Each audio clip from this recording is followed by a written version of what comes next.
ஓம் சாந்தி. 19/8/2024 காலை முரளி. ஓம் சாந்தி. பாப்தாதா மதுபன்.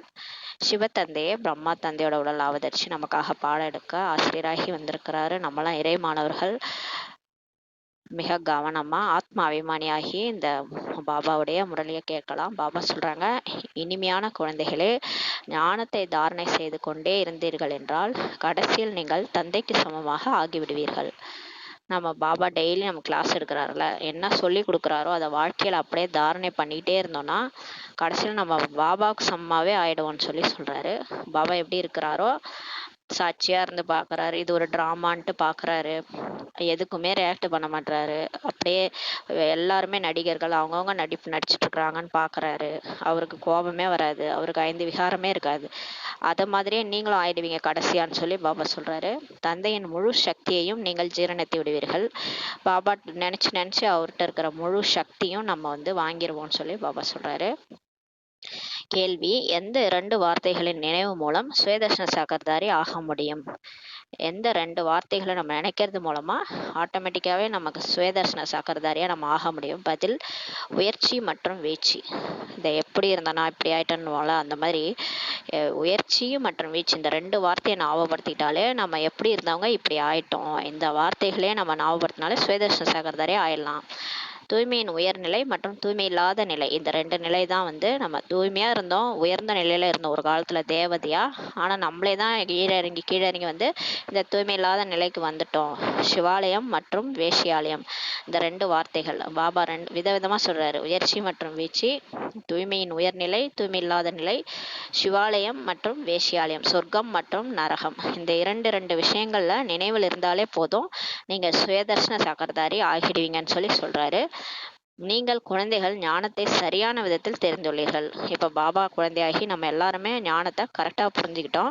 பக்தியில் ஞானமே கிடையாது. பக்தியில் எல்லாமே குருட்டு போக்கில் தான் இருக்கும், குருட்டு நம்பிக்கையாக தான் இருக்கும். அதில் ஞானமே கிடையாது. உள்ளத்தை குஷிப்படுத்தும் விஷயங்களை மட்டும் கூறிக்கொண்டிருக்கிறார்கள். பக்தியில் ஏதாவது நம்ம மனசுக்கு குஷிப்படுத்துகிற மாதிரி விஷயத்த சொல்லிட்டு இருக்கிறாங்க. பக்தி மார்க்கமே மனதை குஷிப்படுத்தும் மார்க்கமாகும் சொல்லி பாபா சொல்றாரு. ஓம் சாந்தி. இனிமையான ஆன்மீக குழந்தைகளுக்காக இப்ப தந்தையே புரிய வைக்கிறாரு. ஆத்மாக்களுடைய தந்தை சொல்லி கொடுக்குறாரு. இப்போது குழந்தைகளாகிய உங்களுக்காக தந்தை சொல்கிறார், நீங்கள் எத்தனை உயர்ந்தவர்கள், நீங்க எவ்வளவு பெரியவங்க தெரியுமா? பாபா சொல்லிதான் நமக்கே தெரியுது. உயர்ச்சி மற்றும் வீழ்ச்சியின் விளையாட்டு இதுன்னு சொல்லி சொல்றாரு. நீங்க தான் உயர்ந்தவங்களா இருந்தீங்க, கடைசியில இப்படி விழுந்ததும் நீங்க தான் சொல்லி பாபா சொல்றாரு. நாம் எவ்வளவு உத்தமமாகவும் தூய்மையாகவும் இருந்தோம் என்பது உங்கள் புத்தியில் இப்போது உள்ளது. நம்ம தான் எப்படி இருந்தோம் ஒரு காலத்துல, தேவதைகளா இருந்தவங்க, தூய்மையாகவும் இருந்தோம்ன்றது இப்ப நம்ம புத்தியில வந்துருச்சு. இப்போது எவ்வளவு கீழானவர்களாக ஆகிவிட்டோம். தேவதைகளுக்கு முன் நீங்கள் உயர்ந்தவர்கள், நாங்கள் கீழானவர்கள், பாவிகள்ன்றலாம் நீங்க தான் கூறினீர்கள். முன்னாடி நம்ம பக்தியில போயிட்டு லட்சுமி நாராயண் படத்து முன்னாடி, நீங்க எப்பேற்பட்டவங்க, நீங்க தான் கடவுள், நாங்களாம் சாதாரணவங்க, கீழானவங்கன்னு சொல்லி தான் நம்ம அந்த கோயிலுக்கு போய் விழுந்துலாம் நமஸ்காரம் பண்ணோம். முதலில் நாம் தான் உயர்ந்ததிலும் உயர்ந்தவராகவும் பின் கீழானவராகவும் ஆகிறோம் என்பது தெரியாம இருந்தது. ஃபர்ஸ்ட் நமக்கு இந்த ஜென்மத்திலே கூட நம்ம பிகே ஆகிறதுக்கு முன்னாடி தெரியாம இருந்தது. நம்ம தான் உயர்ந்ததிலும் உயர்ந்தவரா ஒரு காலத்துல இருந்தவங்க கீழானவரா ஆயிட்டோன்றது தெரியாம இருந்தது. இப்போது தந்தை உங்களுக்கு சொல்றாரு, இனிமையான குழந்தைகளே, நீங்கள் எவ்வளவு உயர்ந்த தூய்மையானவர்களாக இருந்தீர்கள், பிறகு எவ்வளவு தூய்மையானவர்களாக ஆகிட்டீங்கன்னு சொல்லி பாபா சொல்றாரு. அவர் சொல்லிதான் நமக்கே தெரியுது. நம்ம தான் ஒரு காலத்துல அந்த மாதிரி இருந்தோம், அதனாலதான் ஹிந்து தர்மம்னு சொல்லியிருக்கிறாங்க. உண்மையான பேரு ஹிந்து தர்மன்றதே கிடையாது. ஆங்கிலேயர்கள் வச்ச பேரை தான் நம்ம தர்மம் மாத்தி, இந்த இந்து தர்மத்தோட ஸ்தாபகர் கூட இல்லையேன்றதை கூட நம்ம யோசிக்கல. ஒண்ணா இப்போ நம்ம பகுத்தறியும் போது தான் தெரியுது, ஒரு காலத்துல தூய்மையானவர்களா இருந்தவங்க தான் இப்ப தூய்மை இழந்து போயிருக்கிறோம். தூய்மையானவர்கள் உயர்ந்தவர்கள் என்று அழைக்கப்படுகின்றனர் சொல்லி பாபா சொல்றாரு. அவ்வுலகிற்கு விகாரம் இல்லா உலகம் எனப்படுகிறது. அந்த சொர்க்கத்தை விகாரம் இல்லாத உலகம்ட்டு சொல்லப்படுது. அங்கு உங்கள் ராஜ்யம் இருந்தது. அப்ப லட்சுமி நாராயணனை காட்டும் போது எப்படி காட்டுறாங்க, அவங்களை பார்த்தாலே அப்படியே கம்பீரமா, அவங்க ஒரு விகாரமே இல்லாதவங்க மாதிரி தெரியுது பார்க்கும் போதே. அப்ப அங்கதான் உங்க சொர்க்கத்துல உங்க ராஜ்யம் இருந்தது, அதை இப்போது மீண்டும் ஸ்தாபனை செய்து கொண்டு இருக்கிறோம் சொல்லி பாபா சொல்றாரு. அப்ப அங்க அந்த உலகத்துக்கு தான் விகாரம் இல்லாத உலகம்ட்டு சொல்லப்படுதுன்னு சொல்லி பாபா சொல்றாரு. இப்ப மீண்டும் பாபா வந்து இப்ப நம்ம சாதனை பண்ணிட்டு இருக்கிறோம்னு சொல்லி சொல்றாரு. தந்தையும் செய்கையின் மூலம் கூறுகிறார், நீங்கள் மிக உயர்ந்த சிவாலயம் என்கிற சத்தியுகத்தில் வசிப்பொருளாக இருந்தீங்க. பிறகு பிறவி எடுத்து எடுத்து நீங்க அரை கல்பத்துல நீங்க விகாரத்தில் விழுந்து தூய்மையந்தவர்களாக ஆனீர்கள் சொல்லி பாபா சொல்றாரு. மறுபிறவி நம்புறீங்க இல்லையா? மறுபிறவின்றது அதுக்கான சான்று நிறையவே இருக்குது இல்லையா? மறுபிறவி எடுக்கிறாங்கன்றது தெரியுது. அதே மாதிரி அப்ப நீங்க ஏன் தேவதையா ஒரு காலத்துல வசிச்சிருக்க கூடாது? அப்ப நீங்க பிறவி எடுத்து பிறவி எடுத்து அரை கல்பத்து 2500 வருஷம் இந்த மாதிரி விகாரத்துல விழுந்து நீங்க தூய்மை இருந்தவர்களா ஆயிட்டீங்கன்னு சொல்லி கடவுளே வந்து சொல்றாரு. நமக்கு வந்து இந்த துவாபரயுகம் கலியுகத்துல இருக்கிற ஹிஸ்டரி ஜியாகிரபி தான் தெரியும். அதுக்கு முன்னாடி என்ன நடந்ததுன்றது உலகத்துல எந்த மனிதருக்குமே தெரியாது. இப்ப இதை கடவுளே வந்து உண்மையை சொல்லும் போதுதான் தெரியுது. இந்த துவாபரகத்துக்கு முன்னாடி சத்தியுகம் திரேதாயுகம் இருந்தது. அதுலதான் தூய்மையானவர்கள் தேவதைகள் வாழ்ந்தாங்க.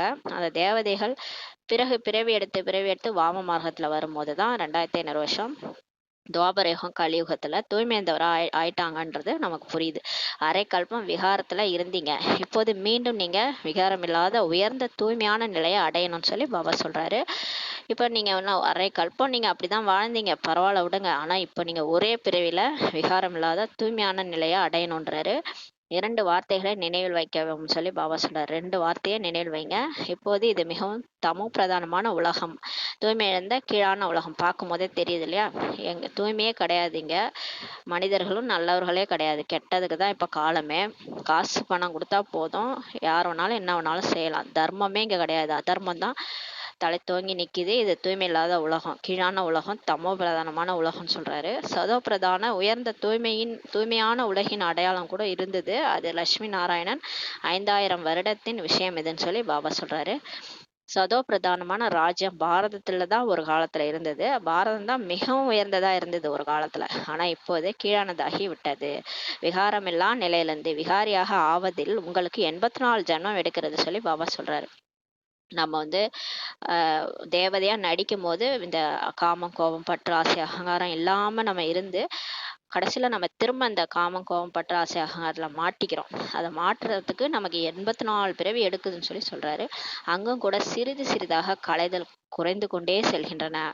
அங்க நம்ம சொர்க்கத்துல நடிக்கும் போது ஒரு நாள் மறுநாள் அப்படின்ட்டு நம்ம ஒரு ஒரு டேவா அப்படியே போக போக அந்த சொல்லுவாங்களே வயசாயிட்டே போகணுவாங்க. ஒரு ஒரு அடுத்த பர்த்டே வந்தாலே ஐயோ வயசு ஏறிக்கிட்டே போதும்னு சொல்லுவாங்களோ அந்த மாதிரி அங்க நடிக்க நடிக்க நம்மளோட கலைகள் குறைஞ்சிட்டே போதும்னு சொல்லி பாபா சொல்றாரு. பியூரா இருக்கிறோம், பேட்டரி சார்ஜ் ஆயிட்டு அங்க போய் நடிக்கிட்டாலும் ஆத்மா பிரகாசமா இருந்தாலும் நாளுக்கு நாள் ஆத்மாவுடைய பிரகாசம் கலைகள் வந்து குறைஞ்சிட்டே போதும்னு சொல்லி சொல்றாரு. ஆனாலும் முழுமையான விகாரமே இல்லாதவர் என்று சொல்லப்படுகிறது. இருந்தாலும் அங்க சொர்க்கத்துல 5 விகாரமே இல்லாதவங்கள்ட்ட சொல்லப்படுகிறது அல்லவா. முழு சம்பூர்ண நிர்விகாரி என்று ஸ்ரீகிருஷ்ணரை சொல்லலாம். கிருஷ்ணரை ஏன் அப்படி பூஜிக்கிறாங்க, ஏன் அவர் அப்படி கொண்டாடுறாங்க பக்தி மார்க்கத்துலன்னா, அவரு சம்பூர்ண நிர்விகாரியா இருந்தார், அவர் வெள்ளையாக இருந்தார். ஆனா இப்போது அதே கிருஷ்ணர் தான் கருப்பாகி விட்டார் சொல்லி பாபா சொல்றாரு. அதனாலதான் ஷியாம் சுந்தர்லாம் பாடுறாங்க இல்லையா? ஷியாம்னா கருப்பு, சுந்தர்னா அழகு. ஏன் அவருக்கு ஷியாம் சுந்தர்னு பேர் வைக்கிறாங்கன்னா, அவரே தான் வந்து பிறவி எடுத்து கருப்பாயிடுறாரு. நீங்கள் இங்கு உட்கார்ந்திருந்தாலும் நாம் சிவாலயத்தில் உலகத்திற்கு எஜமானாக இருந்தோம் என்பது புத்தியில் இருக்க வேண்டும். இப்போ நம்ம சென்டர்ல போய் உட்காரோம்னா ஞானம் கேட்கும் போது நம்பி தானே அதை கேட்குறோம். கடவுளே வந்து இதை சொல்றாருன்னும் போது நீங்க உங்க புத்தியில என்ன ஓடணும்னா, நான் ஒரு காலத்துல சொர்க்கத்துல உலகத்துக்கே எஜமானாக இருந்தோம், எல்லாருமே தான் இருந்தோம். ஏன்னா உலகமே நம்முடையதுன்னும் போது பிரஜைகள் கூட சொல்லுவாங்க, நான் உலகக்கே எஜமானன், இந்த உலகமே என்னுடையதுன்னு சொல்லுவாங்க. அந்த மாதிரி நம்ம உலகத்துல இருந்தோன்றது உங்களுக்கு ஞாபகம் இருக்கணும். வேற எந்த தர்மமுமே கிடையாது சொல்லி பாபா சொல்றாரு. அந்த அந்த காலத்துல பாரதம் மட்டும்தான் உலகத்துல இருந்தது, சொர்க்கமா இருந்தது. அப்ப வேற எந்த தர்மமுமே கிடையாது, நம்முடைய ராஜ்யம் மட்டுமே இருந்தது சொல்லி பாபா சொல்றாங்க. பிறகு கலை குறைகிறது. அப்ப கொஞ்சம் கொஞ்சமா கலை குறையுது. சிறிது சிறிதாக கலைகள் குறைஞ்சிட்டு 16 இருந்து 14 கலையா திரேதாயுகத்துல 2 கலைகள் குறைஞ்சிருது.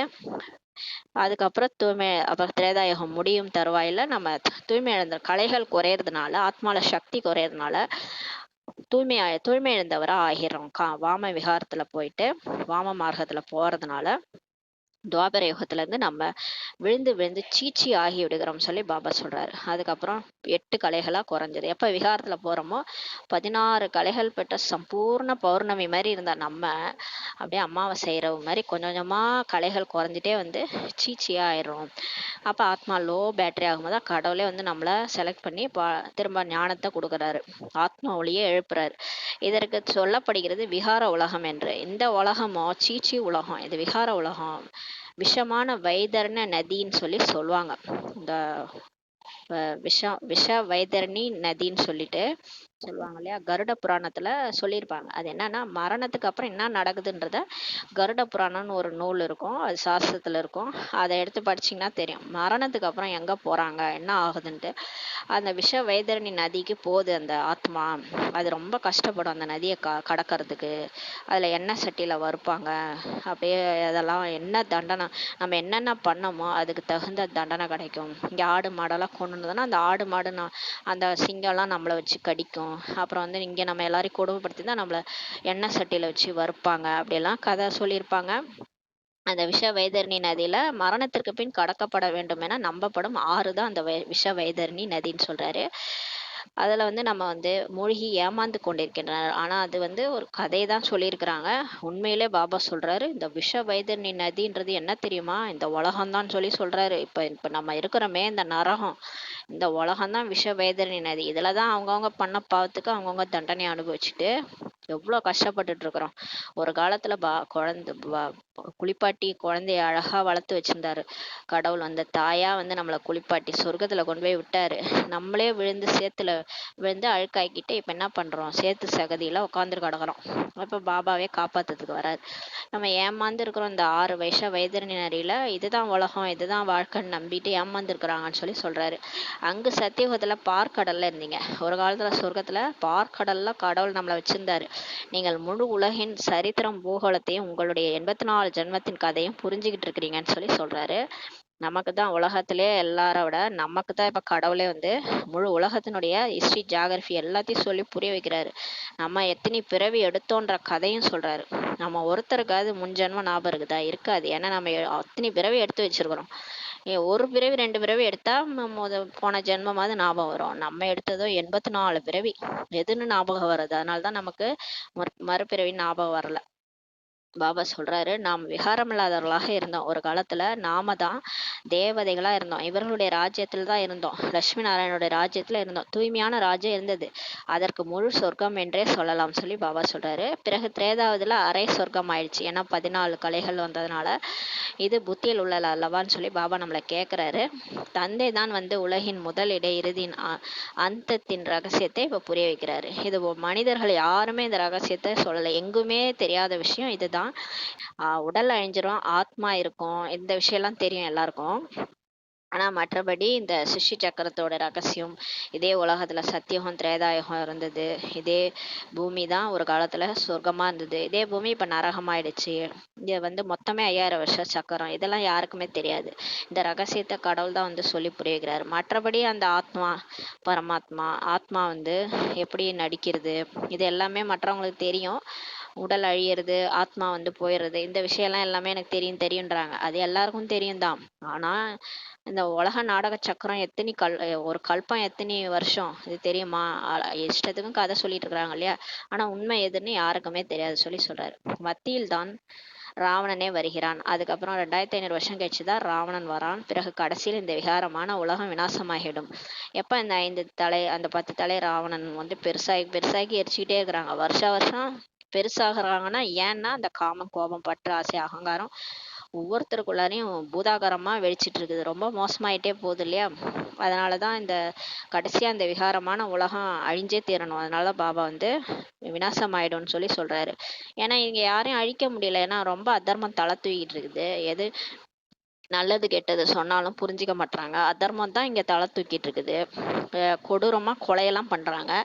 பண்ணிட்டு அவங்களுக்கு வந்து அப்ப என்ன பண்றது? உலகத்தை பாபா வந்து வேற வழி இல்லை, எல்லாத்தையும் முடிச்சாதான் இவங்கெல்லாம் திருந்துற மாதிரி தெரியல. யாரும் ஒற்றுமையாவும் ஆக மாட்டாங்க. மனிதர்கள் மாறுற மாதிரி தெரியலன்னா என்ன பண்ணுவாரு? விநாசம் தான் பண்ணணும். கடைசியா அந்த 5 தத்துவங்களும் ஒன்று சேர்ந்து விநாசம் பண்ணிடும் உலகத்தை அப்படின்னு சொல்லி சொல்றாரு. பிறகு ஆரம்பத்தில் செல்வதற்காக தூய்மை அடைய வேண்டும். பாபா சொல்றாரு, அதுக்கப்புறம் நம்ம இப்போ வந்து சொர்க்கத்தில் போய் நடிக்கணும்னா நம்ம தூய்மையானதான் அங்கே போக முடியும், இல்லைன்னா சொர்க்கத்துக்கு போக முடியாது. துவாபரகத்துலேருந்து தான் வரணும். அதனால் இப்போ தூய்மை அடைங்கன்னு சொல்லி சொல்கிறார். தன்னை ஆத்மா என்று உணர்ந்து என்னை மட்டும் நினைவு செய்யுங்கள்னு சொல்லி பாபா சொல்கிறாரு. தன்னை தேகம் என்று புரிந்து கொள்ளாதீர்கள், உங்களை நீங்கள் இந்த உடம்புன்னு நினச்சிக்காதீங்கன்னு சொல்லி பாபா சொல்கிறாரு. நீங்கள் பக்தி மார்க்கத்தில் வாக்கு கொடுத்தீங்க, ஞாபகம் இருக்குதா? பக்தி பண்ணும்போது சொன்னீங்க, கடவுளே பாபா நீங்கள் வரும்போது நாங்கள் உங்களுடையவர்களாக ஆகிடுவோம்லாம் சொன்னீங்க. பக்தி பண்ணும்போது நீங்கள் வந்தீங்கன்னா உங்கள் கூடவே நாங்கள் வந்துடுவோம், உங்களுடையவர்களாகவே ஆயிடுவோம்னு சொல்லி சொன்னீங்க. பிகேஸ் தான் சொல்லியிருப்போம். அதனால தான் நம்மக்கிட்ட ஃபர்ஸ்ட் வந்திருக்கிறாரு. ஆத்மா தந்தையிடம் தான் பேசுகிறது இல்லையா, வேற யார்கிட்ட பேசுது? கடவுளே கடவுளேன்னு ஆத்மா பேசுதுன்னா யார்கிட்ட பேசுது? அப்பாட்ட தான் பேசுது. கிருஷ்ணர் ஒருபோதும் தந்தையாக முடியாது. கிருஷ்ணரை போய் அப்பான்னு சொல்ல முடியுமா? அவருக்கு உடல் இருக்குது, அவர் அப்பான்னு எப்படி சொல்ல முடியும்? கிருஷ்ணரோட குழந்தைன்னா அவர் அப்பான்னு சொல்லும், நம்மவே எப்படி கிருஷ்ணர் அப்பான்னு சொல்ல முடியும்? கிருஷ்ணர் ஒருபோதும் தந்தையாக முடியாது. ஆத்மாக்களின் தந்தை உடல் இல்லாத சிவபாபா ஒருவரே. அப்ப நம்ம அப்பான்னு சொல்றோம்னா அவர் யாரு? சிவனை தான் நம்ம அப்பான்னு சொல்றோம். தந்தையும் ஆனவன் தாயும் ஆனவன் அவரை தான் பாடுறாங்க இல்லையா, சிவலிங்கத்துக்கு முன்னாடி தான் போய் பாடுறாங்க. அப்ப ஆத்மாக்களுடைய தந்தையே அவர் தான். அதனாலதான் அவருக்கு உடல் இல்லாத வடிவம், லிங்க வடிவம் கொடுத்துருக்குறாங்க.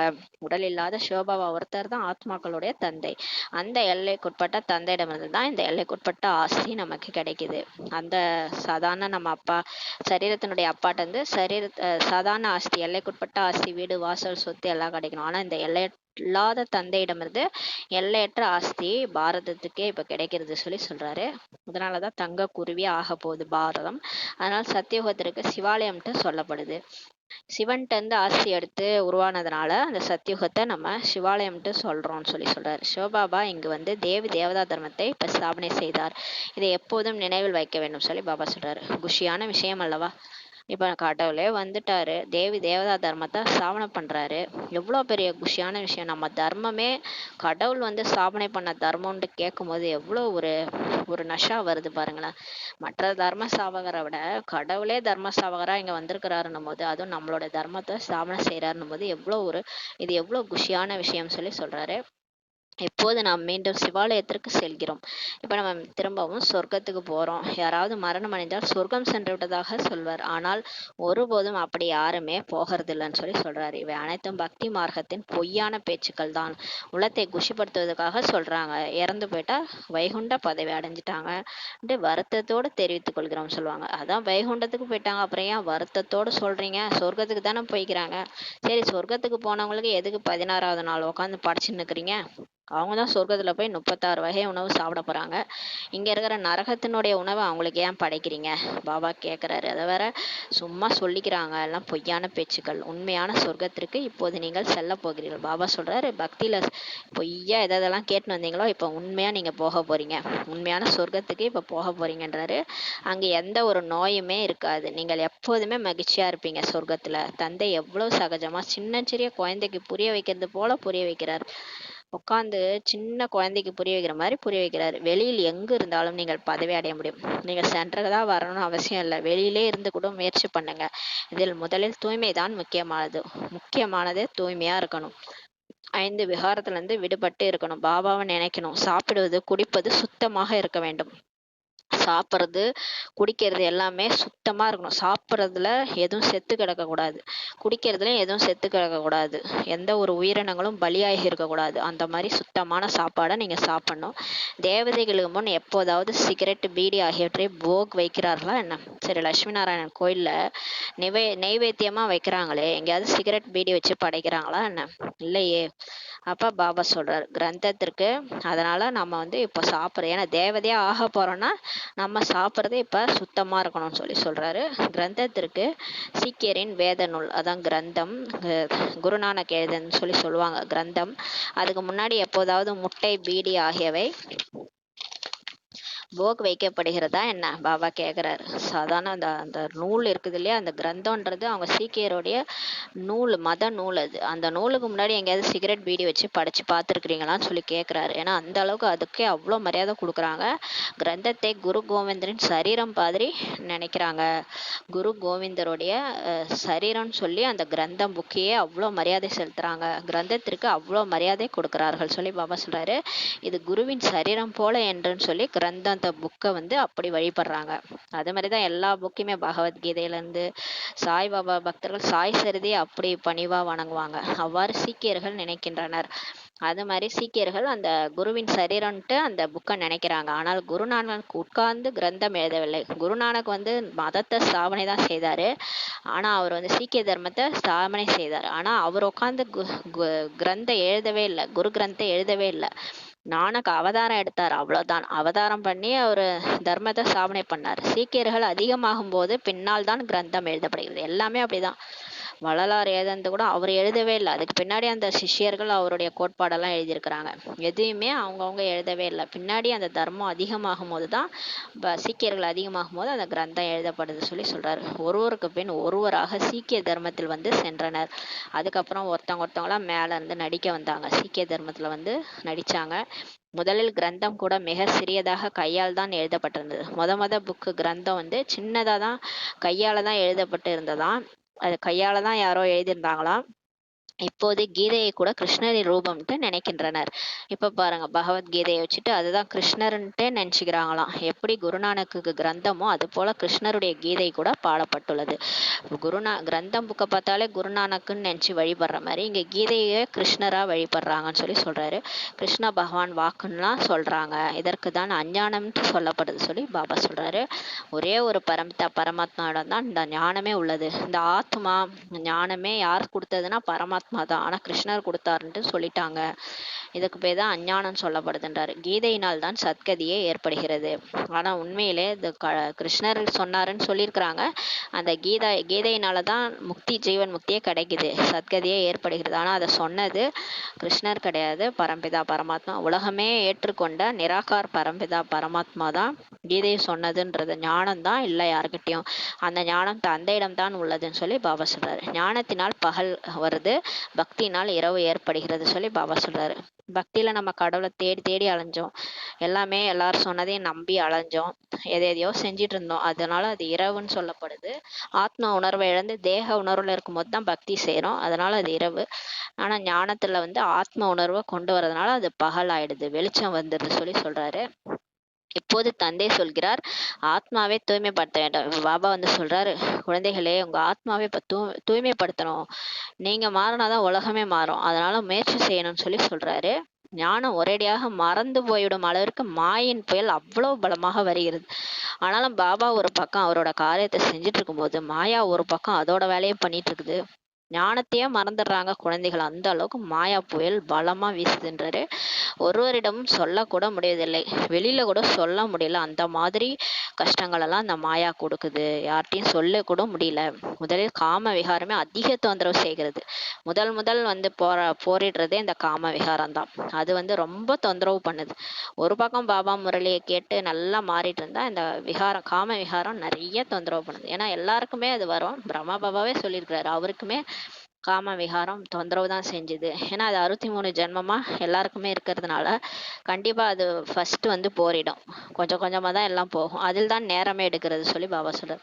காம விகாரத்தை ஜெயிக்கிறதுல தான் நேரமே எடுக்குதுன்னு சொல்லி பாபா சொல்றாரு. ஜீவன் முக்திக்கான விஷயமும் ஒரு நொடிதான். எல்லாரும் இந்த உடல்ல இருந்து முக்தி அடையிறதுக்கு ஒரு செகண்ட் போதும். பாபா ஞானம் அடைஞ்சு பாபாவை நினைச்சு சரீரத்தை விட்டாலே ஜீவன் முக்தி கிடைச்சிரும். ஒரு செகண்ட்ல கிடைச்சிரும். ஆனா வந்து பாருங்க, அதுக்காக முயற்சியே நம்ம ஒரு பிறவி ஃபுல்லா பண்ண வேண்டியதா இருக்குது. குழந்தை பிறந்த உடனே எஜமானன் ஆகி விடுகிறது. பாபா சொல்றாரு, இப்ப ஒரு வீட்டுல ஒரு குழந்தை பிறந்ததுன்னா உடனே அந்த சொத்துக்கு அதுதானே அதிபதி. அப்பாவுக்கு குழந்தை வந்து பையன் பிறந்துச்சுன்னா அவ்வளவுதான், எனக்கு வந்து ஆஸ்திக்கு வாரிசு வந்துருச்சுன்னு சொல்றாங்க இல்லையா, எஜமானன் ஆயிடுது. நீங்க அறிந்து கொண்டீர்கள். இப்ப நம்ம பாபாவுக்கும் குழந்தை ஆனவுடனே நம்ம எஜமானன் ஆயிடுறோம். இப்ப நம்ம தெரிஞ்சுக்கிட்டோம், கடவுளே வந்துட்டார், சிவபாபா வந்துள்ளார்ன்ட்டு. மற்றும் ஆஸ்திக்கு உரிமையாளர் ஆனீர்கள் சொல்லி பாபா சொல்றாரு. கடவுளை எப்ப தெரிஞ்சுக்கிட்டோமோ அப்ப அவரோட ஆஸ்திகரா ஆயிட்டோம், ஆஸ்திக்கு உரிமையாளர் ஆயிட்டீங்கன்னு சொல்லி சொல்றாரு. கீதையையும் சிவபாபா தான் விவரித்தார், அவர் தான் கூறுகிறார். கீதையை கூட கிருஷ்ணர் சொல்லல, சிவன் தான் சொல்லியிருக்கிறாரு. அவர் தான் சொல்றாரு, என்னை மட்டும் நினைவு செய்யுங்கள், நான் இந்த சாதாரண உடல்ல வயோதிகர் உடல்ல தான் வரேன்னு சொல்லி சொல்றாரு. கிருஷ்ணர் சாதாரணமானவர் அல்ல. அப்ப சிவன் வந்து சொல்றாருன்னா சிவன் கிருஷ்ணர் உடல்ல வந்து சொன்னாரா அப்படின்ட்டு டவுட் மற்றவங்களுக்கு. அவர் என்ன சொல்றாருன்னா, சாதாரண வயோதிகர் உடல்ல வரேன்னு சொல்லி புக்ல இருக்கு. பகவத்கீதையில இந்த மாரி நான் சாதாரண வயோதிகள் உடல்ல வரேன்னு சொல்லி இருக்குது. அப்ப வந்து கிருஷ்ணர் சாதாரண வயோதிகரா? இல்ல இல்லையா? அப்ப கிருஷ்ணர் உடல்ல நிராகார் வரல. நிராகார் பரம்பிதா பரமாத்மா வரல. இதுல இருந்தே ஊர்ஜிதமாகுது. அப்ப வந்து என்னை என்னை மட்டும் நினைவு செய்யுங்கள். ஆத்மான்னு உணர்ந்து என்னை நினைவு செய்யுங்கள்னு யாரால சொல்ல முடியும்? பரம்பிதா பரமாத்மாவால தான் சொல்ல முடியும். ஆனா அந்த பரம்பிதா பரமாத்மா கிருஷ்ணர் கிடையாது. கிருஷ்ணருக்கு உடல் இருக்குது. இவருக்கு உடல் இல்ல. அதனால இத நல்லா புரிஞ்சுக்கணும்னு சொல்லி பாபா சொல்றாரு. எப்படி மின்சாரம் ஒளி விடுகிறதோ அது போலதான் ஜென்மம் எடுக்கிறார். அதிக பிரபாவம் ஏற்படுகிறது. அதனால் ஸ்ரீகிருஷ்ணருக்கு இதுவரைக்கும் புகழ் பாடுகின்றனர். ஸ்ரீகிருஷ்ணர் சாதாரணமானவரே கிடையாது.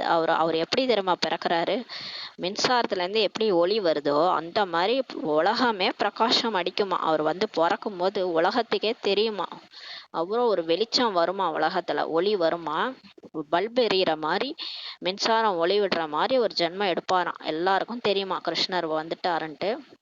அதிக பிரபாவமே ஏற்படுமா கிருஷ்ணர் பிறக்கும்போது. அதனாலதான் ஸ்ரீகிருஷ்ணருக்கு இது வரைக்கும் புகழ் பாடுறாங்கன்னு சொல்லி சொல்றாரு. அதனாலதான் அந்த பக்தி மார்க்கத்துல உருகி உருகி கிருஷ்ணரை எனக்கு அவர்தான் புள்ளையா பிறக்கணும், அவரே எனக்கு கணவனா வரணும்லாம் கொண்டாடுறாங்க.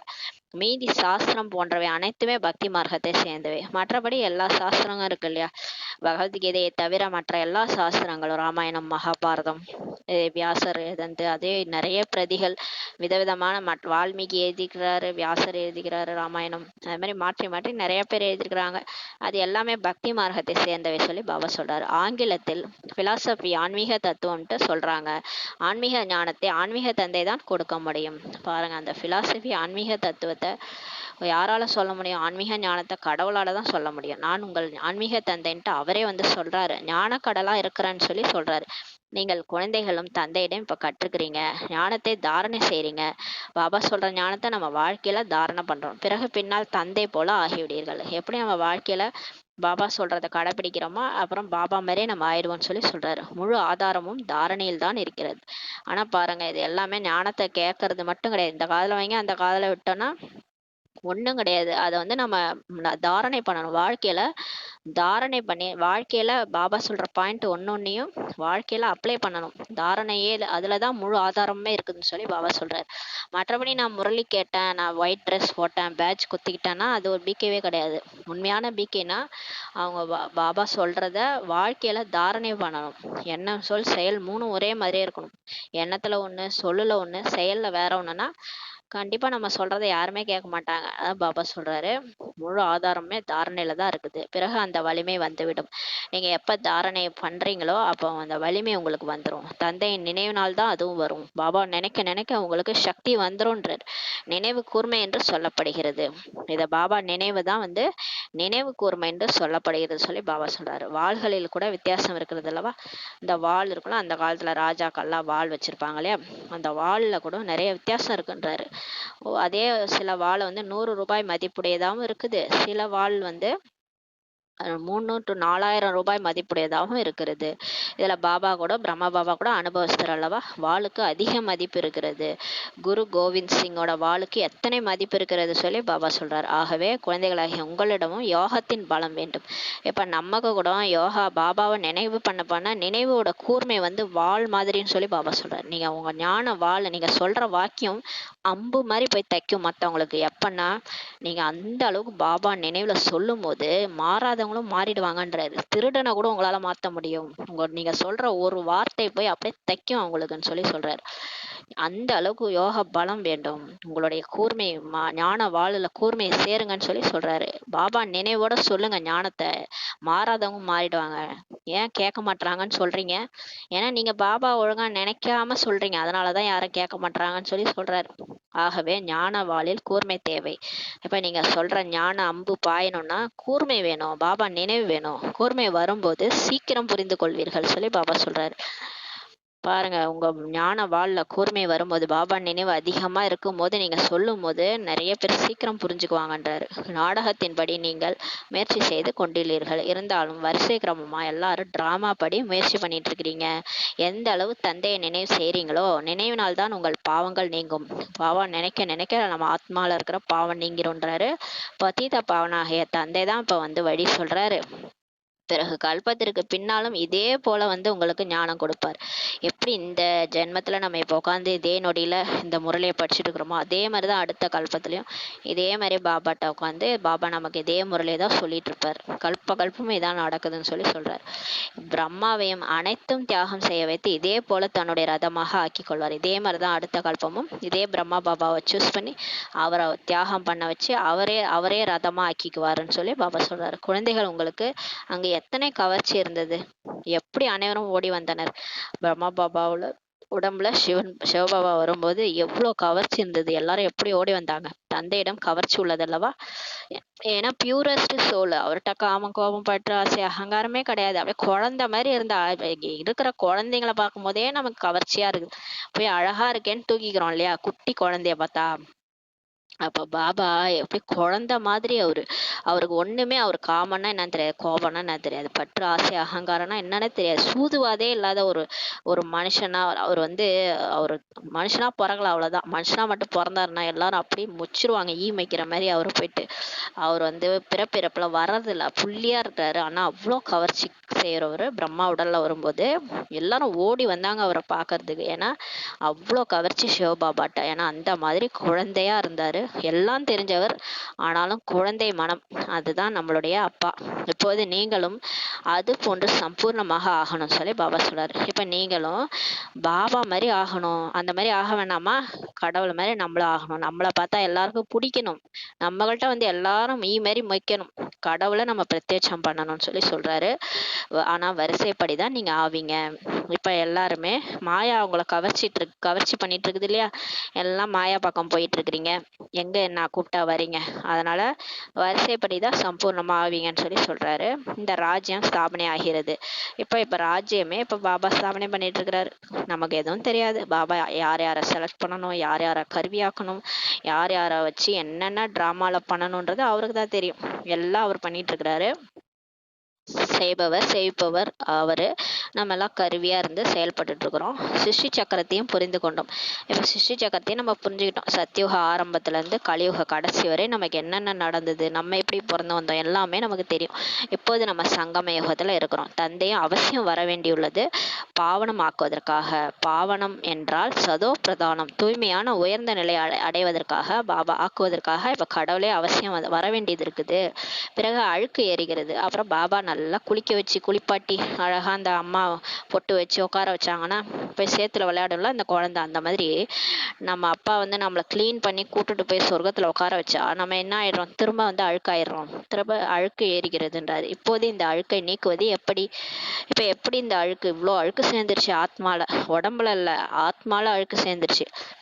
ஆத்மா உண்மையாக தூய்மையாக இருக்கும்போதுதான் நகையும் தூய்மையாக இருக்கும். இப்ப நகை பண்றாங்கன்னா அந்த அந்த தங்கம் வந்து உண்மையா இருக்கும்போது தான் அந்த நகையும் தங்கம் வந்து 24 கேரட்டா இருக்கும் இல்லையா. அந்த மாதிரி ஆத்மா ஒழுங்கா இருந்தாதான் சரீரமும் ஒழுங்கா இருக்கும். இந்த ஆத்மா தூய்மை இல்லைன்னா அந்த சரீரமும் எப்படி கிடைக்குது, அது மாதிரியே தூய்மையற்ற சரீரமா அழுக்கான சரீரமா கிடைக்குது. கருப்பா பிறக்கிறது, நோயா பிறக்கிறது, இதெல்லாம் எதுக்காகனா அந்த ஆத்மா தூய்மையா இல்லாதனால அந்த நோயோட சரீரம் வந்து பிறக்குதுன்னு சொல்லி சொல்றாரு. சரீரமும் வெளுப்பாக இருக்கிறது, தூய்மையாக இருக்கிறது. ஆத்மா தூய்மையா இருந்தா சரீரமும் வெள்ளையா அழகா இருக்கும்ன்றாரு, தூய்மையாக இருக்கிறது. ஆத்மா பொய்யாகும் போதுதான் சரீரமும் தூய்மையற்றதா ஆகிறது. ஆத்மா எப்ப வந்து பொய்யா இருக்குதோ, காமம் கோபம் பற்று ஆசை அகங்காரத்தோட நிறைஞ்சு போயிருக்குதோ, அப்ப சரீரமும் அதே மாதிரி கிடைக்குது, தூய்மையற்ற சரீரம் கிடைக்குதுன்றாரு. ஞானத்துக்கு வருவதற்கு முன்னால் இவரும் பிரம்மா பாபாவும் என்ன பண்ணிட்டு இருந்தாரு, நமஸ்காரம் பண்ணிட்டு இருந்தாரு. வணக்கம் நமஸ்காரம் இதெல்லாம் செஞ்சுட்டு இருந்தாரு. மற்றவங்க கால்ல எல்லாம் சாஷ்டாங்கமா விழுவாரு, குருக்களோட கால்ல எல்லாம் விழுவாரு. லட்சுமி நாராயணனுடைய பெரிய சித்திரம், ஆயில் பெயிண்டால் ஆன சித்திரத்தை ஆசனத்தில் வைக்கப்பட்டிருந்தது, அவங்க வீட்டுல வச்சிருந்தாரு. அதையே மிகுந்த அன்புடன் வேறு யாருடைய நினைவு இல்லாமல் நினைவு செய்தார். பக்தி கூட எப்படி பண்ணியிருக்காரு பாருங்க. பிரம்மா பாபா ரொம்ப உருகி பண்ணியிருக்கிறாரு. லட்சுமி நாராயணனோட பெரிய சித்திரத்துல முன்னாடி மிகுந்த அன்போடு யாரையும் நினைக்காம நினைவு செய்வாராம். வெளியே வேறுபுறம் நினைவு சென்றுச்சுன்னா தன்னையே அடிச்சுக்குவாராம். நீ ஏன் கடவுளை நினைக்காம எங்கேயோ போறேன்ட்டு தன்னையே கன்னத்துல அடிச்சுக்குவாராம். அது மாதிரி எல்லாம் பண்ணுவாராம். அப்ப பக்தியே எப்படி பண்ணியிருக்காரு பாருங்க. மனம் ஓடுவது ஏன், தரிசனம் ஏன் கிடைக்கவில்லை, இப்படியெல்லாம் நினைப்பாராம். பக்தியில் இருந்தார் அல்லவா, எப்படியெல்லாம் பக்தி பண்ணியிருக்கிறார் பாருங்க. எனக்கு ஏன் விஷ்ணுவோட காட்சி கிடைக்கல, நான் மனசு ஏன் இப்படி அலப்பாயுது அப்படின்னு சொல்லிட்டு நினைப்பாராம். பிறகு எப்போது விஷ்ணுவின் தரிசனம் கிடைத்தது, ஆனா அவருக்கு தான் கடவுள் அவர் உடல்லே வந்து அப்புறமா விஷ்ணுவோட காட்சி காட்டினாரு. எப்போ விஷ்ணுவோட காட்சி கிடைச்சதோ அப்போது கூட உடனே நாராயணன் ஆகிவிடலை. இருந்தாலும் இது நீதான் இதுன்னு சிவன் சொன்னாரு. சொன்னாலும் உடனே அவர் நாராயணன் ஆயிட்டாரா? இல்லையே, முயற்சி கூட அவசியம் செய்ய வேண்டியது. இருந்தாலும் அந்த உடல்ல இருந்துட்டு அவருக்கு எப்ப காட்சி கிடைச்சதோ அதுல இருந்து அவருடைய கடைசி நொடி வரைக்கும் அவர் முயற்சி பண்ணிட்டு தான் இருந்தாரு. கண்டிப்பா முயற்சி எல்லாருமே செஞ்சுதான் ஆகணும். லட்சியமும் குறிக்கோளும் முன்னால் இருந்தன. அவருக்கு லட்சியம் குறிக்கோள் லட்சுமி நாராயணன் ஆகணும்ன்ற அந்த குறிக்கோள் முன்னாடி இருந்தது. இவர் சைத்தன்யமாக இருந்தார். அவருடைய ஜட சித்திரம் செய்யப்பட்டது. இந்த பிரம்மா பாபா சைத்தன்யமா உயிரோட்டமா அந்த உடல்ல இருக்கிறாரு. ஆனா அவருடைய ஜட சித்திரம் லட்சுமி நாராயணன் சித்திரம் வந்து பக்தி மார்க்கத்துல செய்யப்பட்டது சொல்லி பாபா சொல்றாரு. இப்ப தந்தையே வந்திருக்கிறாரு நம்மளை தூய்மைப்படுத்துவதற்காக. நாராயணன்ல இருந்து நாராயணா நம்மளை ஆக்குறாரு. நீங்களும் அவர்களின் ராஜ்யத்துலதான் இருந்தீங்க. நம்ம கூட பிரம்மா பாபா அந்த கிருஷ்ணரா இருக்கும்போது நாராயணனோட ராஜ்யத்துலதான் நம்மளும் இருந்தோம்னு சொல்லி சொல்றாரு. பிறகு அது போல ஆவதற்கு இப்ப முயற்சி செய்றீங்க எனில் நல்ல விதத்துல பின்பற்ற வேண்டும். அப்ப நம்மளும் அந்த மாதிரி ஆகணும். நம்மளும் அவரோட ராஜ்யத்துக்கு போகணும். தேவதை ஆகணும்னா நல்ல விதத்துல ஃபாலோ பண்ணணும். யார? பிரம்மா பாபாவை. பிரம்மாவுக்கு தேவதை என சொல்லப்படுவதில்லை. இருந்தாலும் பிரம்மா பாபா முயற்சி பண்ணும்போது முயற்சியாளர் தான். அவர் வந்து பிராமணன் தான். அதனால அவரை வந்து தேவதைன்னு சொல்ல முடியாது. எப்ப விஷ்ணு ஆகிறாரோ அப்பதான் அவரை தேவதைன்ட்டு சொல்வது சரியாகும் சொல்லி சொல்றாரு. மனிதர்களுக்கு எதுவுமே தெரிவதில்லை. வெளியில இருக்கிறவங்களுக்கு இதெல்லாம் தெரியாது. இந்த மாதிரி சாதாரண மனிதன் என்பவன் தான் தேவதை ஆகிறான்றது தெரியாதுன்னு சொல்லி சொல்றாரு. குரு பிரம்மா குரு விஷ்ணுன்ட்டு சொல்றாங்க. இப்போது விஷ்ணு யாருக்கு குருவாக இருக்கிறார் சொல்லி பாபா சொல்றாரு. அனைவரையும் குரு என்று சொல்லி கொண்டுள்ளனர். விஷ்ணுவை போய் குருன்னு சொல்லியிருக்கிறாங்க. விஷ்ணு போய் யாருக்கா குருவா இருக்கிறாரான்னு சொல்லி கேட்கிறாரு. அனைவரையும் குருன்ட்டு சொல்லிட்டு இருக்கிறாங்க. சிவ பரமாத்மாவுக்கு நமஸ்காரம், அவரை குரு பரமாத்மான்ட்டு சொல்றாங்க. சிவன் கோயில்ல கூட எழுதி வச்சிருப்பாங்க, சிவ பரமாத்மாவுக்கு நமஸ்காரம்ட்டு அவரை குருன்ட்டு சொல்றாங்க. அனைவரும் பெரியவர் தந்தை அல்லவா, எல்லாரோட பெரியவர் கடவுள் தான். அவரிடம்தான் நாம் இதை கற்கிறோம், மற்றவர்களுக்கு கற்பிப்பதற்காக. நம்ம இப்ப பாபாட்ட இந்த ஞான முறையிலேயே நம்ம கேட்கிறோம், மற்றவங்களுக்கு சொல்றதுக்காக. சத்குரு உங்களுக்கு என்ன புரிய வைக்கிறாரோ அதை நீங்க மற்றவங்களுக்கு புரிய வைக்கிறீங்கன்னு சொல்லி பாபா சொல்றாரு. இவர் அப்பா ஆசிரியர் என்று குருவுக்கு அப்படி சொல்ல மாட்டாங்க. நம்ம ஒரு சாதாரண குரு இருக்கிறாருன்னா அவரை போய் நம்ம அப்பா சொல்லுவோமா, இல்லை நீங்க தான் எனக்கு ஆசிரியர்னு சொல்லுமா? சொன்னதே கிடையாது இல்லையா. குருனாலே அவங்க வழிகாட்டி, அவங்க வந்து அந்த வாழ்க்கையுடைய வழிகாட்டுவாங்க. அதுதான் செய்வாங்க குரு. கடைசி காலத்துல ஒரு 60 வயசுக்கு மேல குரு கிட்ட போவாங்க. அவங்க ஏதாவது மந்திரம் அதெல்லாம் சொல்லி கொடுப்பாங்க. ஆனாலும் எப்படி முக்தி அடையணும், ஜீவன் முக்தி அடையணும்ட்டு யாரும் சொல்லி கொடுத்ததே கிடையாது. ஆனா இங்க பாருங்க, பாபா நமக்கு 3 ரூபமாகவும் வந்திருக்கிறார். அப்பாவாக, ஆசிரியராக, சத்குருவாகவும் வந்திருக்கிறார். இல்லை என்றால் இது முழு ஞானமும் உங்கள் புத்தியில் இருக்க வேண்டும் சொல்லி பாபா சொல்றாரு. அப்ப அந்த குருவே அப்பாவா ஆசிரியரா இருந்திருந்தாங்கன்னா நமக்கு இந்த முழு ஞானமும் அப்பவே இருந்திருக்கும்னு சொல்லி சொல்றாரு. நாம் சிவாலயத்தில் தான் இருந்தோம், இப்போது வேஷியாலயத்துல உள்ளோம். மீண்டும் இப்போது சிவாலயம் செல்ல வேண்டும். ஒரு காலத்துல சொர்க்கத்துல இருந்தவங்க தான் இப்ப நரகத்துல இருக்கிறோம். இப்ப திரும்ப நம்ம சொர்க்கத்துக்கு போகணும்னு சொல்லி பாபா சொல்றாரு. பிரம்மத்தில் ஐக்கியமாகி விட்டார், ஜோதியோடு கலந்து விட்டார் என்றெல்லாம் கூறுகிறார்கள். சொல்றாங்கல்ல வள்ளலார்லாம் வந்து ஜோதியோட ஜோதி கலந்துட்டாரு, பிரம்மத்துல ஐக்கியமாயிட்டாங்க. இப்ப யாராவது குரு இருக்கிறாருன்னா அவரை போய் அப்படியே ஜீவ சமாதி அடைஞ்சிட்டாருன்னா அவர் ஜோதியோட ஜோதி கலந்துட்டாருன்னு சொல்றாங்க. பாபா சொல்றாரு, அந்த மாதிரிலாம் யாரும் ஜோதியோட ஜோதி கலந்து ஆத்மாலாம் அழிஞ்சு போகாது, ஆத்மாக்கு அழிவே கிடையாது, அது அழிவற்ற நடிப்பு நடிக்குதுன்னு சொல்றாரு. ஆனால் ஆத்மா அழியாதது, அது என்னோடலாம் வந்து கலக்காது, நான் தனி நீங்க தனின்னு சொல்லி சொல்றாரு. அப்பாவும் பிள்ளையும் எங்கேயாவது கலந்து பார்த்துருக்கிறீங்களா? இப்போ ஒரு அப்பா இருக்கிறாரு, ஒரு பிள்ளை இருக்கிறாரு. அப்பாவும் பிள்ளையும் கலந்துட்டாங்கன்னு சொல்லுவீங்களா? அப்புறம் எப்படி என்னை மட்டும் ஜோதியோட ஜோதி கலந்துட்டாருன்னு சொல்றீங்க? நான் வேற நீங்க வேற தானே. நான் ஒரு ஆத்மா, நான் பரமாத்மா, நீங்க ஒரு ஆத்மா, நானும் நீங்க கலந்துட்டேன்னு எப்படி சொல்றீங்கன்னு சொல்லி கேட்குறாரு. ஆத்மாவோ அழியாதது, அது பாட்டு நடிக்குது. ஒவ்வொருவரும் அவரவர் நடிப்பு நிரம்பியுள்ளது. எல்லாரிடமும் அவங்கவுங்களுக்கு நடிப்பு பாட்டு பாகம் நிரம்பி இருக்குது. நம்ம ஆத்மான்றது ஒரு மெமரி கார்டு மாதிரி. அதில் நம்ம நடிக்கிற பார்ட் வந்து ஸ்டோர் ஆயிருக்குன்னு சொல்லி சொல்கிறாரு. நம்ம ஒரு ஒரு தடவையும் வந்து நடிக்க வரோம். 5000 வருஷம் நடிப்பில் என்ன நடித்தோமோ அதே தான் திரும்ப திரும்ப நடிச்சுட்டு போகிறோம். அப்போ ஒரு ஒரு ஆத்மாவும் தனித்துவம் வாய்ந்தது. அது அது வந்து அது அது அதோட நடிப்பை நடிச்சுட்டு போகுது. இதில் எந்த ஆத்மாவும் அழியாது, ஜோதியோட ஜோதியும் கலக்காதுன்னு சொல்லி சொல்றாரு. அனைவரும் நடிகர்கள் தான். நீங்க எல்லாருமே நடிகர்கள். அதனால ஷேக்ஸ்பியர் சொன்னார்ல, உலகமே ஒரு நாடகமே, நம்ம அனைவரும் நடிகர்கள்ன்ட்டு. அது மாதிரி பாபா சொல்றாரு. எல்லாருமே நடிகர்கள். தன்னுடைய நடிப்பை இங்க வந்து நடித்தே ஆக வேண்டும் சொல்லி பாபா சொல்றாரு. அது ஒருபோதும் அழியாது. ஆத்மாவும் அழியாது. அது நடிக்கிற நடிப்பும் அழியாது சொல்லி பாபா சொல்றாரு. முழு உலகின் ஆத்மாக்கள் அவர்களின் நடிப்பை நடிக்க வேண்டும். இப்ப எல்லாம் நடந்துட்டு இருக்குதுல்ல, இதெல்லாம் பார்த்து நம்ம பயப்படுறோம். என்ன இப்படியெல்லாம் நடக்குது உலகத்துலன்ட்டு. ஆனா அது நடிப்புன்றாரு. அவங்கவங்க அவங்க பாட்டு நடிக்கிறாங்க. நீங்க அப்படியே வேடிக்கை பாருங்கன்றாரு. புதிதாக ஷூட்டிங் நடப்பது போல தான் ஆகும்னு சொல்லி சொல்றாரு. இப்ப இது எல்லாமே ஷூட்டிங் எடுத்து இந்த சினிமா எடுப்பாங்க இல்லையா, ஷூட்டிங் அந்த மாதிரி தான் இது. புதுசா எல்லாம் அவங்கவங்க நடிப்பு நடிக்கிற மாதிரி தான் உங்களுக்கு தெரியும். ஆனால் இதுவோ முடிவில்லாத ஷூட்டிங்னு சொல்லி பாபா சொல்றாரு. முன்னரே செய்து வைக்கப்பட்டுள்ளது. இது ஒரு தடவை எடுத்து விடப்பட்ட டிராமா. இது திரும்ப திரும்ப ரிப்பீட் ஆகும்னு சொல்லி சொல்றாரு. இது ஆதியும் இல்ல அந்தமும் இல்லாத டிராமா. அதனாலதான் சிவனை பார்க்க கேட்டா, கடவுள் எப்படி இருப்பாருன்னு கேட்டா, அவர் ஆதியும் அந்தமும் இல்லாதவர். அவர் மேல போனா நெருப்பு குழம்பா இருந்தார், கீழேயும் அந்த முடிவே இல்லாத நெருப்பு குழம்பு தான் இருந்துச்சுன்னு சொல்லி விஷ்ணுவும் பிரம்மாவும் சொன்னாங்கன்னு சொல்லி சொல்லுவாங்க. ஆனா அது உண்மையிலே கடவுள் கிடையாது. கடவுள் புள்ளியா இருக்கிறாரு. அவரை கூட நம்மளால மனக்கண்ணால பார்க்க முடியும். ஆனா அந்த டிராமா எப்போ உருவாச்சு, எப்போ முடியுதுன்னே தெரியாது. 5000 வருஷம், ஃபர்ஸ்ட் 5000 வருஷம் எப்போ தொடங்குச்சு, அப்புறம் எப்போ இந்த ட்ராமா முடியும், அதை சொல்லவே முடியாது யாராலையும் சொல்லி சொல்றாரு. இது எப்பயோ எடுக்கப்பட்டு ஷூட்டிங் எடுக்கப்பட்டு விடப்பட்ட ஒரு ட்ராமா.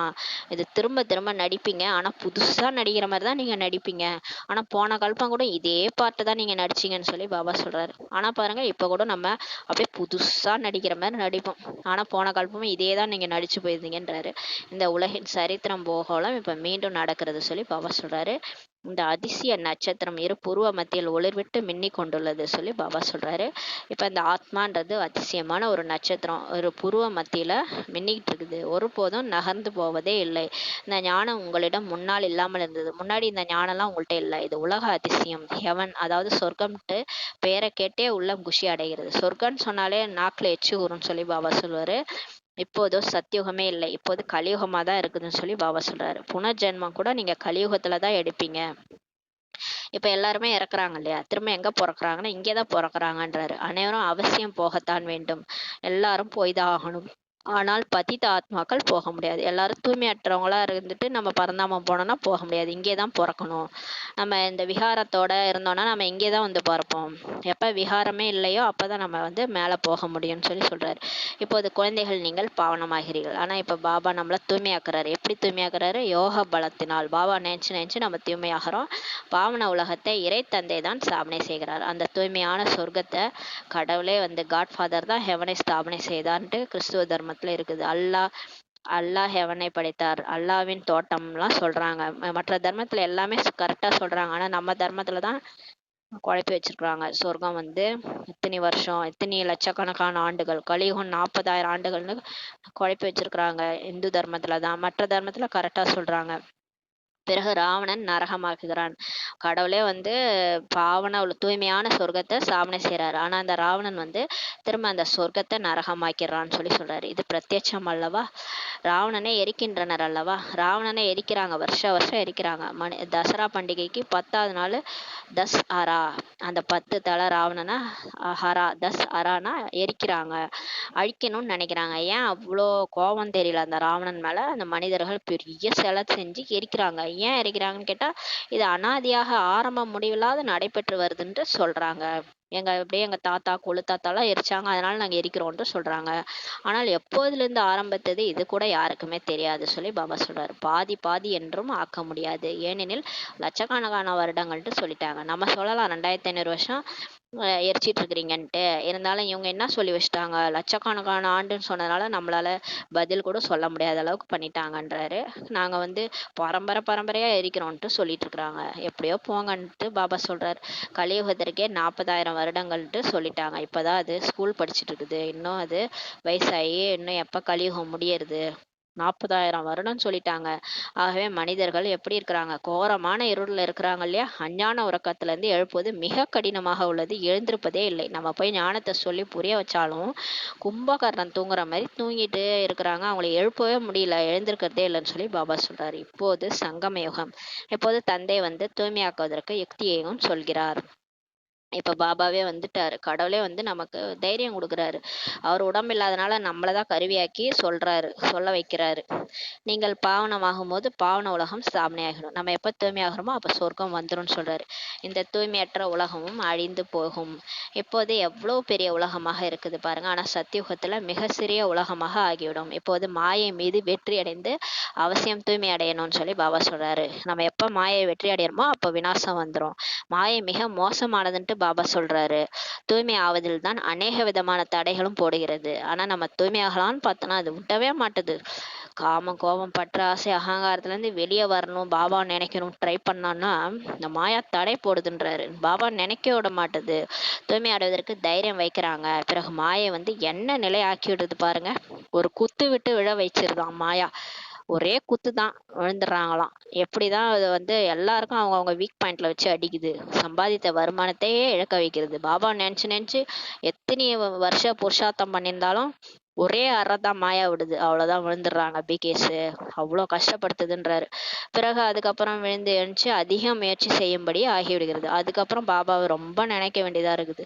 ரொம்ப கஷ்டப்பட்டு நினைக்கிறாங்கன்றாரு. அதிக முயற்சியும் செய்யும்படி இந்த மாயா நம்மளை ஆக்கிடுது. சிலர் விழுந்தே விடுகின்றனர் சொல்லி சொல்றாரு. பிறகு முகத்தை கூட காண்பிப்பதில்லை. சிலர் விழுந்துடுறாங்க. வெளியில போனவங்க தான் அதோட வர்றதே இல்லை சென்டர் பக்கம். பிறகு இந்த அளவு உயர்ந்த பதவியை அடைய முடியாது. அந்த மாதிரி யாரெல்லாம் போறாங்களோ லட்சுமி நாராயணா உயர்ந்த பதவியை அடைய முடியாது சொல்லி சொல்றாரு. முழுவதும் முயற்சி செய்ய வேண்டும், தோற்றுவிடக் கூடாது. அதனால் சிலர் கந்தர்வ திருமணம் செய்து காண்பிக்கின்றனர்.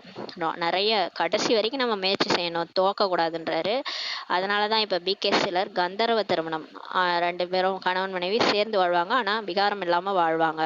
சன்னியாசிகள் கூட சொல்றாங்க திருமணம் செஞ்சுக்கிட்டு தூய்மையாக இருப்பது இம்பாசிபிள், முடியாததுன்ட்டு சன்னியாசிகள் சொல்றாங்க. வீட்டில இருந்துகிட்டு கணவன் மனைவி தூய்மையா இருக்கிறதா இது இம்பாசிபிள் அப்படின்னு சொல்லி சாமியார்கள் சொல்றாங்க. பாபா சொல்றாரு, சாமியார்கள் அப்படி சொல்றாங்க, பாபா சொல்றாரு பாசிபிள், முடியும் சொல்லி சொல்றாரு பாபா. ஏனெனில் பிராப்தி அதிகம். சொர்க்கத்துக்கே போறோம்னு தெரிஞ்சா யார் தான் தூய்மையா இருக்க மாட்டாங்க சொல்லுங்க. பிராப்தியை நினைச்சு பாருங்க. கணவன் மனைவி ஒன்னா இருந்தாலும் தூய்மையா இருங்க, ஞான வாழ உங்கள் நடுவுல வச்சுக்கோங்கன்னு நிறைய முறையில சொல்லியிருக்கிறாரு. இந்த கடைசி ஒரு பிறவில் தூய்மையாகிட்டால் உங்களுக்கு சொர்க்கத்தின் ராஜ்யமே கிடைக்கும் சொல்லி பாபா சொல்றாரு. இவ்வளவு பெரிய பிராப்தி அடைவதற்காக நீங்க ஒரு பிறவி மட்டும் தூய்மையாக இருக்க முடியாதா என்ன சொல்லி பாபா நம்மளை கேட்கிறாரு. சொல்கின்றனர் பாபா நாங்கள் அவசியம் இருப்போம் சொல்றாங்க பிகேஸ். பாபா நாங்க அவசியம் இருப்போம். சீக்கியர்கள் கூட தூய்மைக்காக கங்கணம் கட்டுகின்றனர். இங்கு எந்த விதமான கயிறும் கட்ட வேண்டிய அவசியமே இல்லை. அவங்கெல்லாம் கங்கணம் கட்டிக்கிட்டு தூய்மையா இருக்கிறாங்க. ஆனா இங்க எந்த கயிறுமே தேவையில்லை. இது புத்திக்கான விஷயம். பாபா புத்தியில ஞானத்தை போட்டாரு. புத்தி சொல்லும் இதை செய்யக்கூடாது, தப்பு தப்பு தப்புன்னு சொல்லினே இருக்கும். கோவப்பட்டா தப்பு, பற்று வச்சா தப்பு. பாபா நம்மளை பார்த்துட்டே இருக்கிறாரு, புத்தி சொல்லிட்டே இருக்கும். அப்ப என்ன பண்ணுவோம், ஞான விஷயம் புத்தியில வர வர நம்ம வந்து விட்டுருவோம், 5 விகாரத்தையும் விட்டுருவோம். பாபா சொல்றார். தந்தை கூறுகிறார் என்னை மட்டும் நினைவு செய்யுங்கள், என்னை மட்டும் நினைங்க. குழந்தைகள் அநேக பேருக்கு சொல்றாங்க, ஆனால் பெரிய மனிதர்களின் புத்தியில் புரிந்து கொள்வதே இல்லை. நிறைய பிகேஸ் நிறைய சேவை செய்யறாங்க பாபாக்காக விழுந்து விழுந்து. ஆனாலும் பெரிய பெரிய மனுஷங்கெல்லாம் புரிஞ்சுக்கிறதே இல்லை. தந்தை சொல்றாரு முதலில் அவர்களுக்கு நல்ல விதத்தில் புரிய வைக்கவும். இவர்கள் அனைவரும் பிரஜாபிதா பிரம்மாவின் சந்ததியினர், வாரிசு என்று நல்ல முறையில புரிய வைங்க. சிவபாபாவோட இருந்து இப்ப ஆசி கிடைச்சிட்டு இருக்குது. பதித்த நிலையிலிருந்து தூய்மை ஆகணும். இப்போது தந்தை சொல்றாரு என்னை மட்டும் நினைவு செய்யுங்கள். இவ்வாறு வேற யாருமே சொல்ல முடியாது. கிருஷ்ணர் சொல்வாரா என்னை மட்டும் நினைவு செய்யுங்கள்ட்டு? நிராகார் பரமிதா பரமாத்மா தான் சொல்றாரு என்னை மட்டும் நினைவுங்க. இது மாதிரி வேற யாருமே சொல்ல முடியாது. தன்னை ஆத்மான்னு புரிஞ்சு என்னை நினைவுங்கன்னு சொல்லி யார் சொல்லுவாங்க? நிராகார் பரம்பிதா பரமாத்மா தான் சொல்றாரு. அவர் நம்மளுடைய அப்பா. முதலில் அவர்கள் புத்தியில் பதிய வைக்க வேண்டும். முதல்ல இந்த பணக்காரங்க அந்த பெரிய பெரிய மனிதர்கள் புத்தியில பதிய வைங்க. பாரதம் விகாரம் இல்லாமல் தான் இருந்தது, இப்போதுதான் விகாரி ஆயிடுச்சு. மீண்டும் விகாரம் இல்லாததாக எப்படி ஆக்குவது? ஆனா பகவான் வாக்கு சொல்றாரு, பகவானுடைய வாக்கு என்னை மட்டும் நினைவு செய்யுங்கள் சொல்லி பாபா சொல்றாரு. எப்படி இந்த உலகத்தை தூய்மையாக்க முடியும்? கடவுளை நினைச்சா. நம்ம எல்லாரும் கடவுளை நினைச்சா இந்த உலகம் தூய்மை ஆயிடும்னு சொல்லி சொல்றாரு. எந்த அளவு கூறினால் கூட அதுவே பாக்கியம் சொல்லி பாபா சொல்றாரு. நீங்க எந்த அளவு ஞானத்தை போய் மற்றவங்களுக்கு சொன்னா கூட அதுவே உங்களுக்கு பெரிய பாக்கியம் சொல்றாரு. ஆனால் இந்த அளவு கூட சொல்ல முடிவதே இல்லை, மறந்து விடுவர். ஆனா இதை கூட நம்மளால வெளியில போய் சொல்லி புரிய வைக்க முடியல, மறந்துடுறோம்னு சொல்லி சொல்றாரு. பாபா புரிய வைத்துள்ளார். திறப்பு விழா தந்தை செய்து விட்டார். பாபா வந்து ஆரம்பிச்சு வச்சுட்டாரு. எப்போ பிரம்மா பாபா உடல்ல வந்தாரோ அப்பவே ஓம் மண்டலி திறப்பு விழா பண்ணிட்டாரு. அதுக்கப்புறம் மீதி நீங்கள் நிமித்தமாக இருந்து செய்து கொண்டீர்கள். அதுக்கப்புறம் தாதி தீதிகள் அப்புறம் இப்போ சிஸ்டருங்க எல்லாருமே சென்டரை ஓப்பன் பண்ணி எல்லாம் கருவியாகி செஞ்சிட்டு இருக்கிறாங்க. அஸ்திவாரமும் போட்டாகி விட்டது. பாபா அஸ்திவாரம் ஃபவுண்டேஷன் போட்டாரு. மீதி இப்போது சேவை நிலையங்களின் திறப்பு விழா நடக்கிறது. இப்போது சென்டரா நடந்துட்டு இருக்குது. இது கூட கீதையின் விஷயம்தான். கீதையிலும் கூட இருக்குதான், குழந்தைகளே நீங்கள் காமத்தின் மீது வெற்றி அடைஞ்சீங்கன்னா அது போன்று உலகையே வென்றவராகி விடுவீர்கள்ட்டு கீதையிலே இருக்குதான் பாருங்களேன். கீதையில இந்த பாயிண்ட்டை யாராவது சொல்லியிருக்கிறாங்களா? பக்தி மார்க்கத்துல சொல்லவே மாட்டாங்க. பாபா சொல்றாரு, கீதையை போய் எடுத்து பாருங்க, காமத்தின் மீது வெற்றி அடைஞ்சீங்கன்னா உலகையே வென்றவர் ஆயிடுவீங்கன்ட்டு இருக்குது. அதுல எவ்வளவு பிறவிக்காகனா 21 ஜென்மத்திற்காகன்ட்டு கீதையிலே இருக்கு பகவான் வாக்குன்னு சொல்லி சொல்றாரு. தான் ஆகவில்லை என்றாலும் மற்றவர்களுக்காகவாது புரிய வைக்கலாம். சரி, நீங்க தான் ஆக முடியல, உங்களால வெல்ல முடியலனாலும் மற்றவங்களுக்காக போய் சொல்லுங்களேன்னு சொல்லி சொல்றாரு. இது போன்றும் நிறைய பேர் இருக்கிறாங்களாம். மற்றவரை தூக்கி விட்டு தானே விழுந்து விடுகின்றனர். நிறைய பிகேஸ் மற்றவங்களுக்கு ஞானம் சொல்லிட்டு தான் விழுந்து போயிடுறாங்கன்னு சொல்லி சொல்றாரு. காமம் மிகப்பெரிய எதிரி. அந்த மாதிரி எதிரியா அந்த காமம் ஒரேடியாக சாக்கடையில் தள்ளி விடுகிறது. எந்த குழந்தைகள் காமத்தின் மீது வெற்றி அடைகின்றனரோ அவர்களே உலகை வென்றவராக ஆகின்றனர் சொல்லி பாபா சொல்றாரு. நல்லது. இனிமையில இனிமையான காணாமல் போய் கண்டெடுக்கப்பட்ட செல்ல குழந்தைகளுக்கு தாயும் தந்தையுமான பாப் தாதாவின் அன்பு நினைவுகளும் காலை வணக்கம். ஆன்மீக குழந்தைகளுக்கு ஆன்மீக தாய் தந்தையின் நமஸ்காரம். நம் ஆன்மீக குழந்தைகள் ஆன்மீக தாய் தந்தைக்கு நமஸ்காரம். தாரணைக்கான முக்கிய சாரம். ஃபர்ஸ்ட் பாயிண்ட், இந்த கடைசி பிறவில் அனைத்து பிராப்திகளையும் முன்வைத்து தூய்மையடைந்து காண்பிக்க வேண்டும். எல்லா பிராப்திகளும் எவ்வளோ கிடைக்க போகுது. எனக்கு வந்து சொர்க்கமே கிடைக்க போகுது. அங்கே தங்க மாளிகை வைடூரியங்கள ராஜா மாதிரி நான் உட்காந்துருக்க போகிறேன். அதெல்லாம் யோசிச்சு பார்த்தா கண்டிப்பாக இங்கே என்ன தலைய போனாலும் பரவாயில்லன்ட்டு நம்ம தூய்மை அடைஞ்சு காண்பிக்கணும்னு சொல்லி சொல்கிறாரு. மாயின் தடைகளிடம் தோல்வி அடையக்கூடாது. இந்த மாயா எப்பேற்பட்ட தடையப்பட்டாலும் நீங்கள் தோல்வி அடையாதீங்கன்னு சொல்கிறாரு. அது என்ன பண்ணும்? உங்களை அழகாக பேசி கூட்டுட்டு போகும், இல்லைன்னா உங்களை போட்டு கொடுமைப்படுத்தும். எப்படி வேணாலும் மாயா வரும். அதெல்லாம் பார்த்து பயப்படாதீங்கன்னு சொல்லி சொல்றாரு. இரண்டாவது பாயிண்ட், லட்சியம் குறிக்கோளை முன் வைத்து முயற்சி செய்ய வேண்டும். எப்பயுமே லட்சுமி நாராயண் சித்திரத்தை வச்சுக்கோங்க, நான் இந்த மாதிரி ஆக போறேன், தேவதையா ஆக போறேன்ற குறிக்கோளை முன்னாடி வச்சு முயற்சி செய்ய வேண்டும். எப்படி பிரம்மா பாபா முயற்சி செய்து நரனிலிருந்து நாராயண் ஆனாரோ அது போல அவரை ஃபாலோ பண்ணி பின்பற்றி சிம்மாசனத்தை அடைபவராக ஆக வேண்டும். அங்க சிம்மாசனத்துல ஒரு லட்சுமி நாராயணன் கிடையாது, 108 லட்சுமி நாராயணன் உட்காருவாங்க. அப்படியே அவங்களுடைய குழந்தைன்ட்டு உட்காருவாங்க. அப்ப நீங்க ஏதாவது ஒரு 108ல வர முடியாதான்னு சொல்லி கேக்குறாரு பிரம்மா பாபா.